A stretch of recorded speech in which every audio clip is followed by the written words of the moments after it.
Hey! I'm Ryan. I'm Aaron. And together we are Functionally Literate. Today we are discussing 12 Months, the latest book in the Dresden Files by Jim Butcher. We are discussing chapters 13 through 16 today. Very recently, Harry decided to declare war on any ghouls that are in Chicago.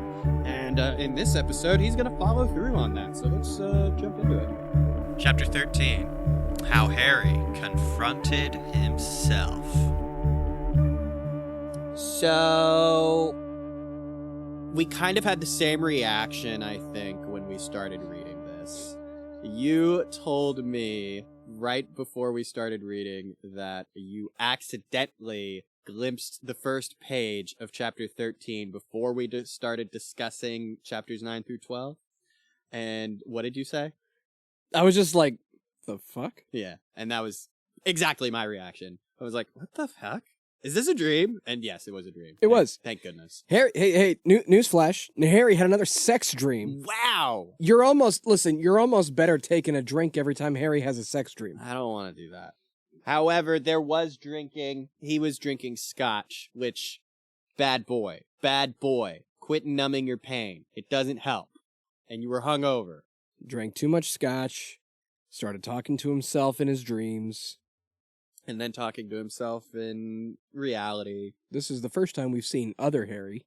In this book.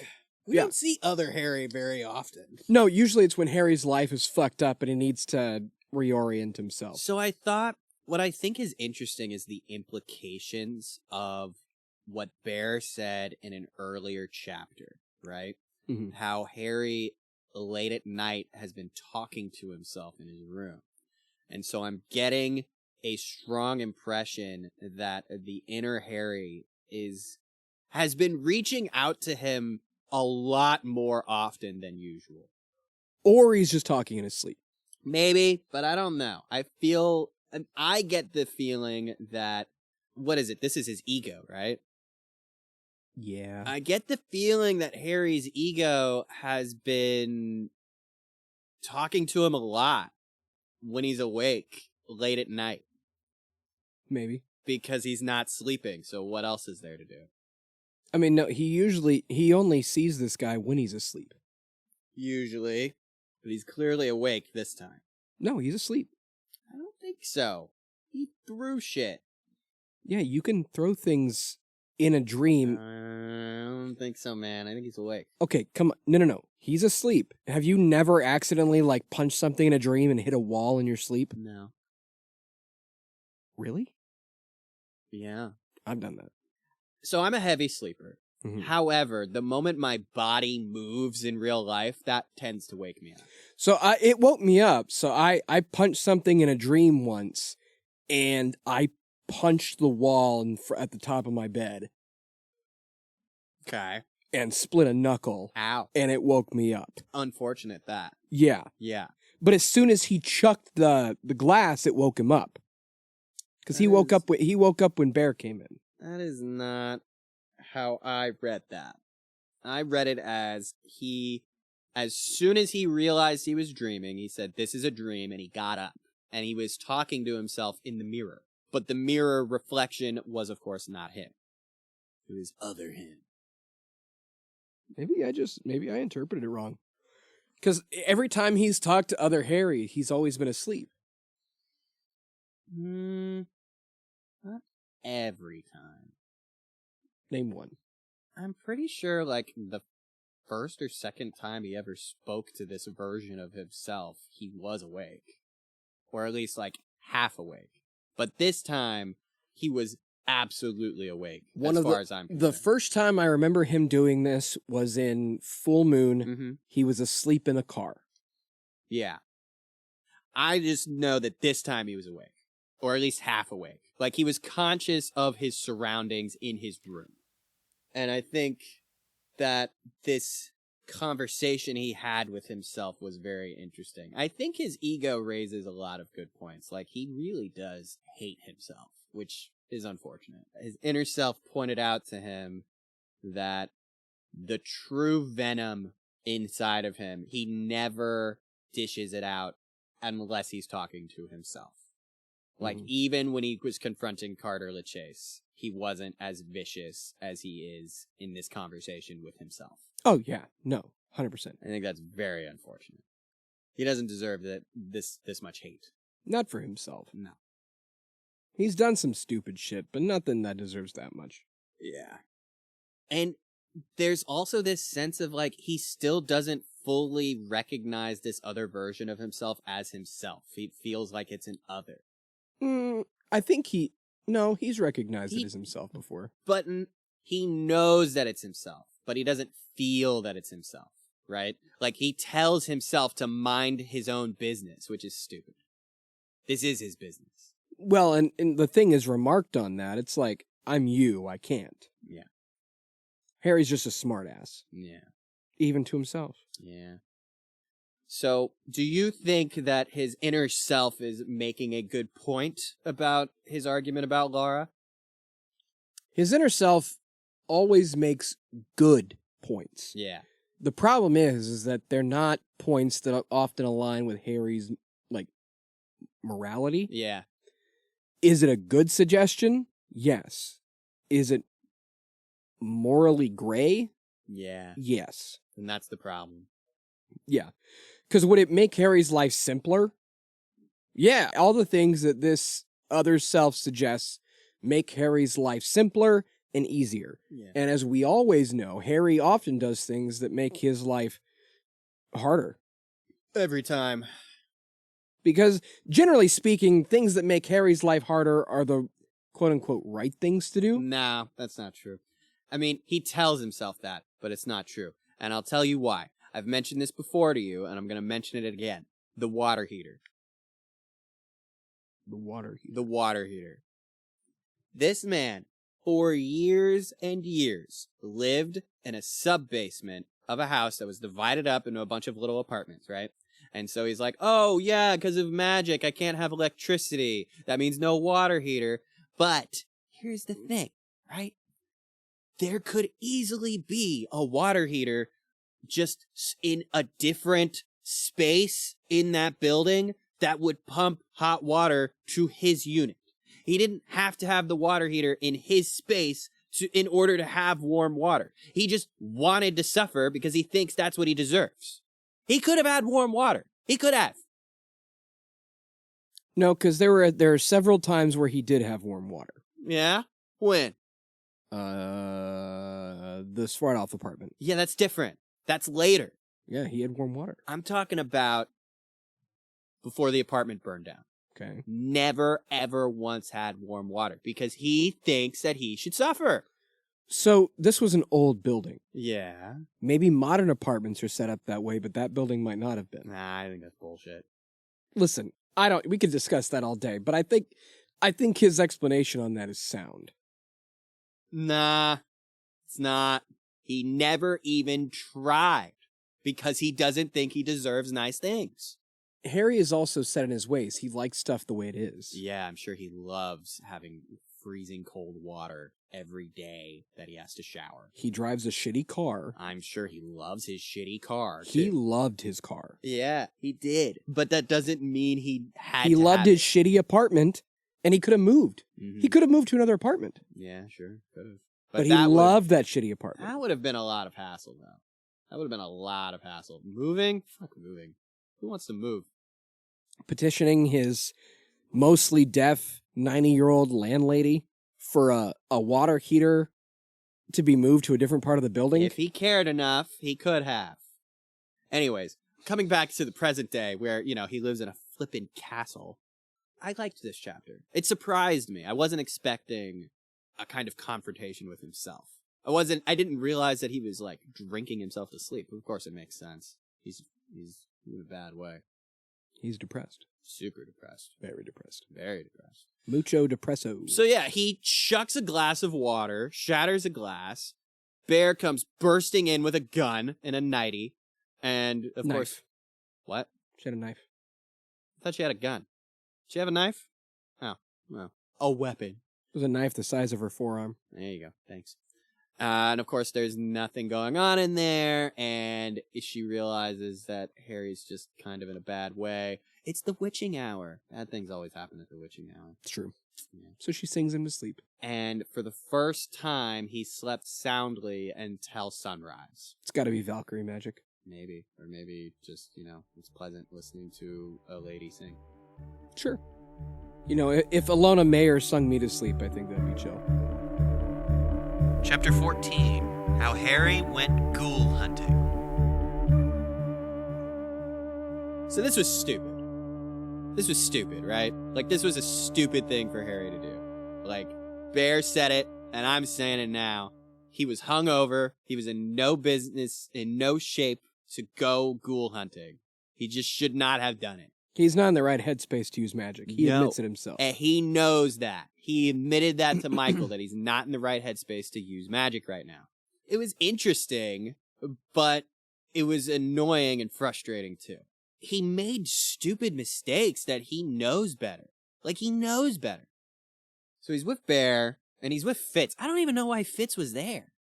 That bugged me a bit, because you know how protective Harry was of Molly? Yeah. It's like, no, you can't go to this fight. Mm-mm. Even when he was at the peak of his, tossing his shit around. Mm-hmm. Battle-hardened warden. Uh-huh. He was like, no, Miles, you can't come. No. And what's the first thing? He's like, I would go ghoul hunting. Fitz is like, oh, me too, let me come. And he's like, okay, but you gotta use a veil, which, first of all, I'm impressed that he can even do a veil. It's a half-assed one, but it's better than Harry could have done. Yeah. At that time. At that same time period. At that same time period, Harry would not have even been able to make one. He could. At 20? No. He could. It just would not be very good. I think worse than Fitz's. Mm-hmm. Mm-hmm. So the Fitz Files. Got it. We're going to start a new series. So what did you like about this chapter? Nothing. It was all sad. It was all sad. Harry does force rings, and then Harry does stuff, and then he tries to use fire magic, and he's like, fuck, that didn't work. Nothing happened. And then Fitz runs away. Yeah. Kind of poopy. Yeah. Chapter 15. How Harry was saved by the Brotherhood of St. Bridget. So this is interesting. Do you know anything about St. Bridget? So it's a Celtic cross, right? Yeah. So Brigid is a goddess in the Celtic pantheon. Mm-hmm. Yep. That tracks. Catholics did adopt a lot of those Celtic gods into saints. Mm-hmm. And whether it's the same person, I don't know. Probably. But so Brigid was a god in the Celtic pantheon. She was interesting. She had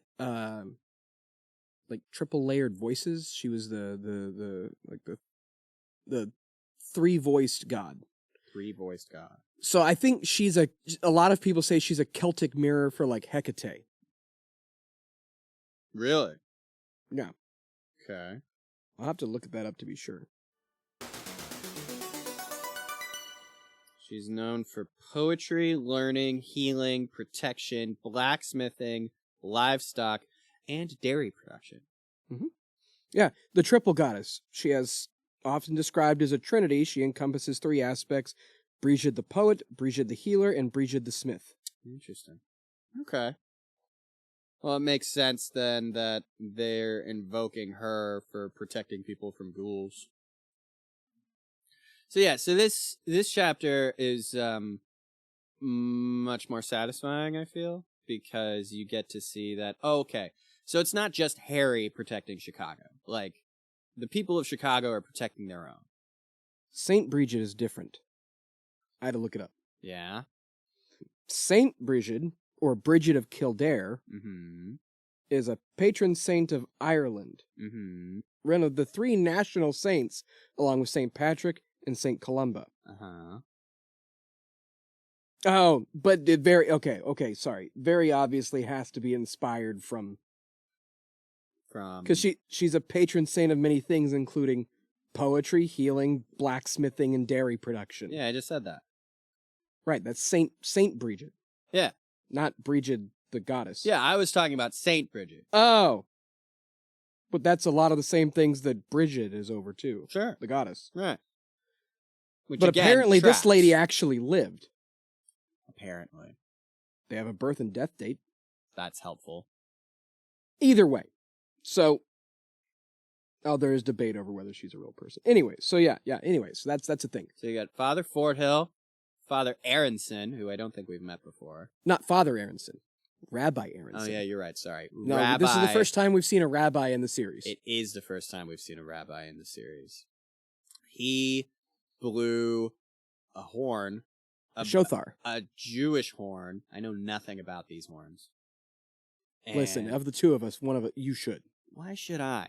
It's because you're Jewish, Ryan. You want to say that again with your big boy voice? It's because you're Jewish, Ryan. Yeah, not by religion, though. By nationality. Sure. Nationality is the wrong word. By blood. I was not raised Jewish. I had to look it up. I've heard vague mentions of a shothar, but I'm not. I think it's cool that blowing a horn scared the shit out of the ghouls. Shofar. It's a shofar. I was putting the wrong emphasis in the middle. Okay. Apparently, it's used for Jewish ceremonial services like Rosh Hashanah and Yom Kippur. And also protecting innocents from ghouls. Sure. Yeah. Thanks. Yeah. So we got a group of 30 people that are part of this brotherhood, which I think it was Michael that explained it, because Michael was there too. It's a ad hoc group that got together to protect. Well, apparently it's something the church has done before. And it's something the church has done before. And I love how Harry's like, why didn't you tell me? He's like, we don't actually consult you when we need to go do good in Chicago, believe it or not. And I could say the same to you. Why didn't you reach out to me before you decided to go ghoul hunting? And Harry got fucked up. He got his scalp scraped up. He got his arm bit. He got his jaw scraped. Not great. I hope we see more of Daniel. I love Daniel as a character. Why is that? I feel like he's not really mentioned much. When he got older, he was mentioned in Ghost Story quite a bit. I remember that. I remember he was a jerk in Ghost Story. So he was, but he was front and center on the front lines of protecting Chicago while Harry was absent. Yeah. And even more so now. Yeah. He's really taking after his dad. Yeah. And I think Harry could see that in this moment, too. The parallels were really strong there. He looked like a young Michael. Yeah. Well, because in Ghost Story, he was kind of caught off as being a jerk because he's like, bring out the swords. And Murphy's like, will you shut the hell up? But he grew up in a house where the swords solve problems. Yeah. And he's like, we have a problem. Bring the sword because that solves all the problems. Mm-hmm. I get that. He was a young kid who wanted to solve problems like his dad. Yeah. And now he's actually trying to solve problems. Yeah. Like his dad. Yeah. And his dad didn't go swinging a sword to solve this problem. No. He just shows up with a cane and a smirk. Mm-hmm. Which is very Michael. Mm-hmm. And we get this moment where Michael's there, Daniel's there, and Daniel, was being comforting like his dad and made him cry. And again, I think it's one of those things where Harry just needed some humbling. Because Bear told him straight up, was like, you should not be doing this. You are in no condition to do this. And it was a trap. It was obviously a trap. It was a huge trap. 3-4 dozen ghouls. What do you think the narrative purpose of this moment is? This trying and failing to take out ghouls on his own after he's done so much more impressive things? I think it illustrates how much faith Harry has lost in himself. Yeah. Well, and so specifically, it showed him failing to use fire magic. Yeah. Not force, not anything else, fire magic, which he's best at. Well, no, not just that. He has nightmares about setting people on fire. Yeah, he does. So intrinsically tied, you know what I mean? He doesn't want to set people on fire. I mean, he might, but he wanted to set those ghouls on fire. I just don't know. He just didn't. He couldn't. This episode is brought to you by me. I made this show. I made this show to send out to all of you. I made this show so I would be more well-read. I am now functionally literate, and I have Zach to thank for that, really. So, thanks, pal. You're welcome. And it's a real shoestring budget, guys. It's a real shoestring budget. We got one guy who very recently upped his contribution to $20 per month. Wow. I know, he went up from 13 to 20. I love that, but it's a point of weakness, right? It's one guy. If he stops providing Patreon funds, I'm kind of hosed. But God bless him. Yeah, no, genuinely, really, really appreciate that guy. He's actually one of Julia's coworkers. And he really, really would like it if Julia and I finished discussing the Broken Earth trilogy. Come on, Julia. But yeah, if you want to support this show, all we need is $1 a month from you. Just small dollar contributions are the backbone of any organization. Ask anyone. If a lot of people pitch a little money your way, it adds up to a lot real quick. So if you wouldn't mind, and then you could skip this bit, just $1 a month, and then you can get all of these episodes without this little break. If you are tired of the panhandling, asking for money, if you give us the money, $1 a month, then we'll shut up. And we'll shut up. And well, we won't shut up. We'll talk about the things you want to hear about. We'll continue talking in the way you approve of, uninterrupted. There'll be a link in the episode description. If you could click on that, give me $1. That'd be cool. Okay, thanks. Bye. Chapter 16. How Harry spent his Halloween night. So this was cute. He went trick-or-treating with Maggie. And little Harry.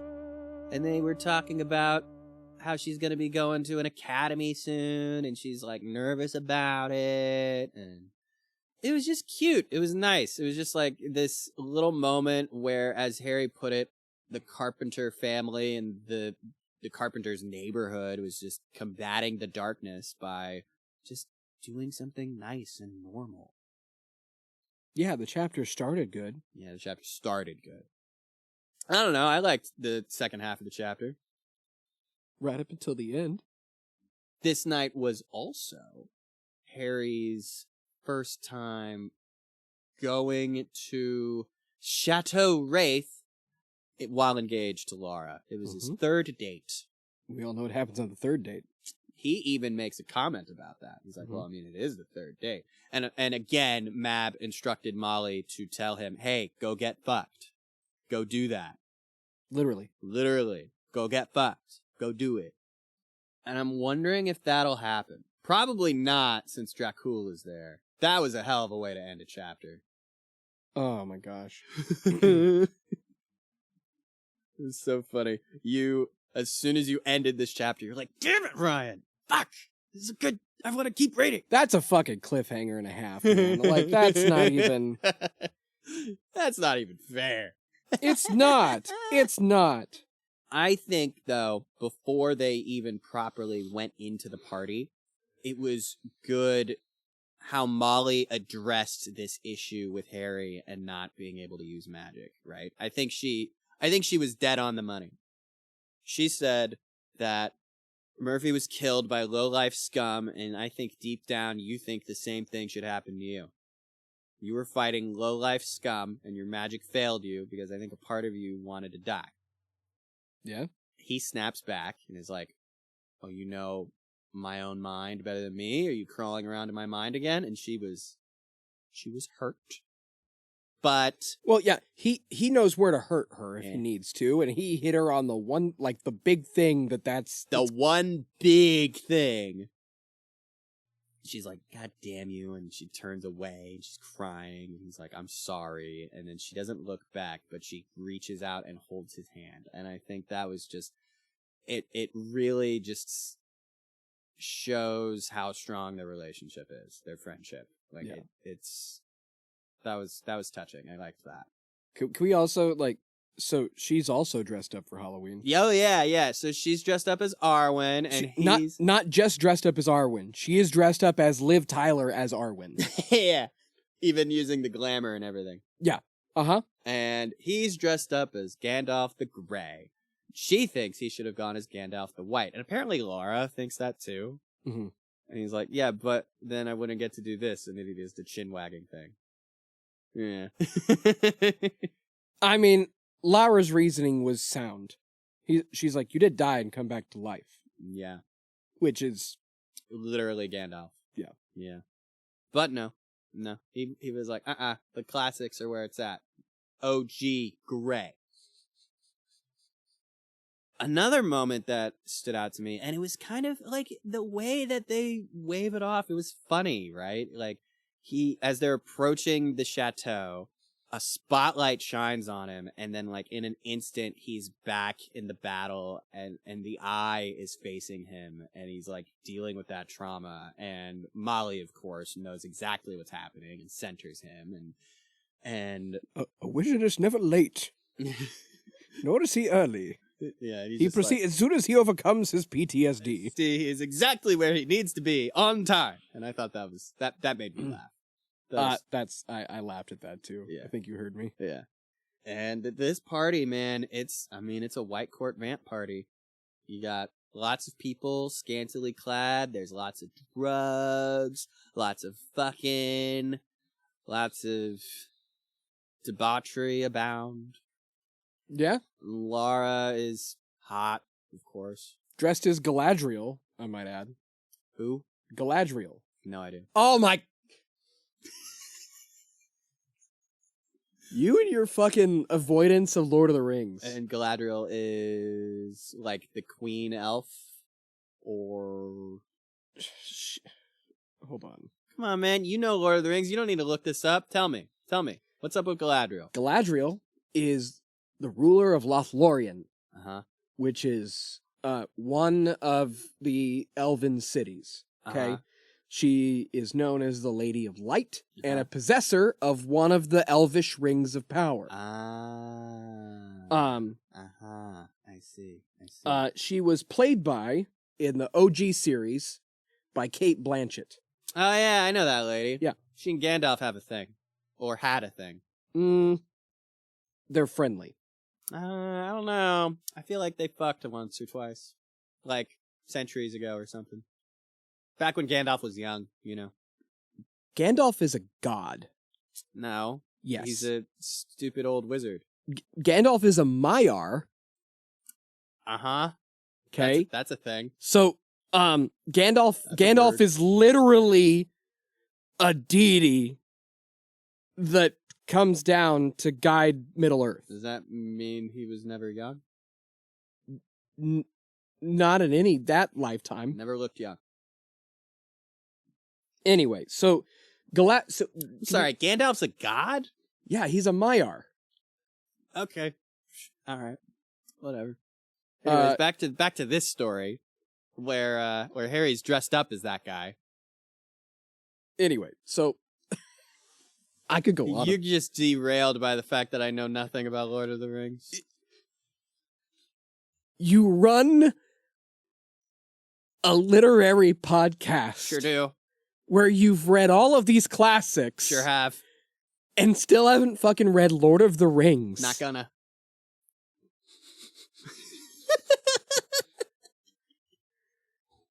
Good God, why? Obstinance. You read dumb classic literature. Not that dumb. Lemore d'Arthur isn't that good. Lemore d'Arthur is amazing, and you shut your mouth. Not every single one of the parts of that series is good. I won't argue that, but I enjoyed most of it. There are 4 books in Lord of the Rings. If you count The Hobbit. You should absolutely count The Hobbit. Okay. It's not technically part of the Lord of the Rings. Yeah, it's but a it kicks everything off. Anyway, there are 4 books. Yeah. And the Silmarillion. Never gonna read that. You don't need to. Never gonna read any of those. Read The Hobbit. Nah. I hate you so much. That's okay. I don't really, but damn it, that's Ryan, why it's okay. I will read them with you. No. You're not selling me on this. I'm not going to read them. Even if I do, I'm not going to do it for this podcast. And I'll tell you why. Why? There's so many podcasts dedicated to the Lord of the Rings. There's no need. No, but see, that's what makes us different. We could tell all the parts we hated about it. I read The Hobbit, and I thought it was one of the best books I ever read. Yeah. I tried to read Fellowship of the Ring, and I quit. It's one of the only books I've ever stopped and put down. You're really selling me on this. I will read it again if you choose to. That's nice. Yeah. I'll keep that in mind. Okay, so here's the thing. Tolkien's writing. Mm-hmm. I didn't make it to the Prancing Pony. Means nothing to me. You saw the movies. I don't remember them well. Okay. In the first film, Yeah. The Lord of the Rings, Uh-huh. the Prancing Pony it's in the first half an hour of the film. That's the still in inn. Hobbitville or where? No, that's the inn that they go to when they run away from the Shire and meet Aragorn. Oh, okay. Sure. They have pints like that inn. Sure. That's the Prancing Pony. I didn't make it there in the book. Yeah. Because they're walking through the forest and it's just J.R.R. Tolkien just like, and the leaves on these trees are the same leaves that were there when Gwyn of Flingaflugga was walking under these leaves 300 centuries before. It really sounds like you don't want to read these books either. No! The movies were better! Okay. So, can we circle back to what we're talking about today? Yeah, I'm fine. Okay, cool. Do you think Molly's right? Yeah. Okay, but what do you think I'm asking you about? Harry's inability to do magic. Okay. You think Molly's right? Dead on. Uh-huh. No further discussion needed. I mean, there are probably other extenuating factors there. Sure. But is she generally right? Does Harry probably want to die? Yes. Is he super depressed? Absolutely. 100%. Is his inability to do fire magic specifically might be tied into some other things? Yeah, maybe. Totally.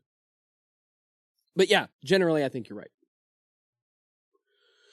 Dracul. Dracul. Fucking Dracul. Why the fuck would Laura invite him and not at least warn Harry? I'm not convinced that she invited him. Oh. But he was announced. Sure. Like, they made a point of saying, like, the people that are announced are people that, like, hand the announcer, like, their invitation. She's a dignitary for a nation. Right. Oh, so maybe, like, she invited him but didn't think he'd come. Right, because remember earlier functions, vampire functions? Yeah, I do. Representatives of the Black Court were there. It's true. So maybe she wasn't expecting Dracul himself to show up. Right. Or any of the Black Court. Yeah. Because maybe it's like they have to. I don't think they have to. Well, unless are they going to slide a court? She's a dignitary. All right. There's political ramifications. All right, sure, I suppose. Do you think Bianca wanted Mavra at her party? No, probably not. But did she probably have to invite her? Yeah, probably. Yeah. Who the fuck wants Mavra around? Mavra's dumb. She's lame. She's poopy, and I don't like her. No one likes She's Mavra. mean. She causes everyone problems. It's true. Dracula's even more problematic. But he's got charisma. Bro got Riz. Yeah. In Battleground, when that guy was introduced, that was like one of the coolest moments in that book. It is a little ironic. This seems like a callback. To that book? To Battleground? No. To what? To Grave Peril. You're talking about book 3? How is this a callback to that? Costume party. Vampire function. Sure. Who did Harry go as? He went as a vampire. He went as Dracula. He did go as Dracula. A cheesy Dracula. Uh-huh. Yeah. Cheesy Dracula. But he showed up to a vampire party as Dracula. Yeah. And now he's showing up to a vampire party as a wizard. And Dracula comes. It's pretty wild. Wait, isn't Dracul Dracula's dad? Technically. So Dracul is the father of Vlad Dracula. Right. But Dracul, it's where the name comes. Like it's where. Yeah. Don't me. No, I'm agreeing with you. Yeah. Okay. No, yeah, I see where you're coming. I see what you're saying. Yeah. Like Yeah. it's I don't know. It seems very like You feel like some fuck shit's gonna happen tonight because that will have long-lasting ramifications through the rest of the series, probably. Oh wow. Man, that's putting a lot of pressure on this party. Okay, I'm gonna leave you here. I'm gonna go read chapter 17, and then we can go. Mm-hmm. I don't care anything. I just want to read the next one. What are your predictions for how this party is gonna go? Oh, geez, I don't know. I'll tell you what I think is gonna happen. I think that Harry is going to have a lot of trouble controlling himself. I think that Laura is going to persuade him to go off alone. I think Dracul is going to spy on them, or maybe get Mavra to spy on them. I think Harry's going to leave pissed off. And I think that Dracul is going to try and bait him into starting some shit. Yeah, I agree. Because as a refresher for the listeners, the last time we saw Dracul was in Battlegrounds. And he stole Yoshimo and Wild Bill. And potentially killed Chandler. Yeah. And wounded several other wardens. Yeah. Knocked the shit out of Listens to Wind and River Shoulders. And he teleports like he's stepping out of reality. Mm-hmm.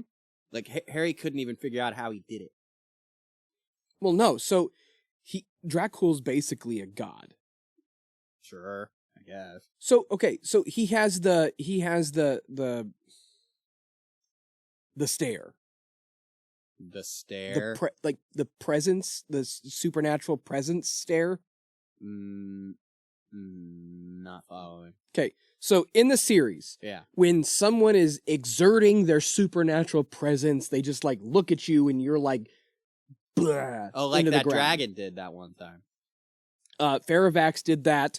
The Lords of the Outer Night did that during the battle at Chichen Itza. Mm-hmm. Like anyone who is sufficiently like oomphy, has sufficient supernatural power can do that. Uh-huh. Vatarung did that during their first meeting. Mm-hmm. He knocked Harry out of a chair. Mm-hmm. Any of these big, huge, heavy hitters can exert their supernatural presence. Okay. Dracul did that. Yeah. So he's like deity level, like strong. That dude's like thicker than a brick wall. 'Cause he's a brick, but there no house. He's mighty. Do you think the next 4 chapters are going to be completely focused on this party, or do you think that it's just going to be a chapter or 2? Oh, I think it might just be 1. Yeah. Like we have 1 chapter and then we move on. I don't know. The way this has been going, it would not surprise me if it was just 1 chapter. Yeah. I don't know. I don't know what they're going to do with this, because this is such a big like moment. I mean, we finally get to Halloween, right? Like, what if this is like the next 10 chapters is like some fuck shit going on with Halloween? Like, maybe this is when like the ghosts come into play, like Dracul's Dracul shows up on Halloween. It can't be a good thing. I mean... Oh no! What if Wild Bill and Yoshimo are there? No. Oh no! This is all gonna be bad. This is gonna be so bad. This is gonna be so bad. This is gonna be so bad. Well, fuck you for bringing that up. I mean, it just occurred to me. I hate all of this. Yeah. I hope you know. I hate all of this. Okay. Next week, we're going to talk about chapters 17 through 20, and we're going to see what happens with Dracul. Hey, maybe Dracul is going to die. That's not going to happen. Could you imagine If like we just wiped out this massive baddie in like a chapter or two. No, Dracul's not gonna die until the Bat. The Bat. The big apocalyptic trilogy. Of course. Gotta save it for then. Empty Night. That's when he dies. Stars and Stones. You think Stars and Stones? Empty Night's gonna focus on the. I guess it could be. Mm-hmm. Vampires, courts. Okay, Empty Night maybe. Mm-hmm. Because no, Stars and Stones is probably outsider focused. You're right. I mean, I don't know. I'm just making shit up. No, there are the three titles. I know. Empty Night, Stars and Stones, Hell's Bells. I know. Yeah. All right. See you in a week. Bye.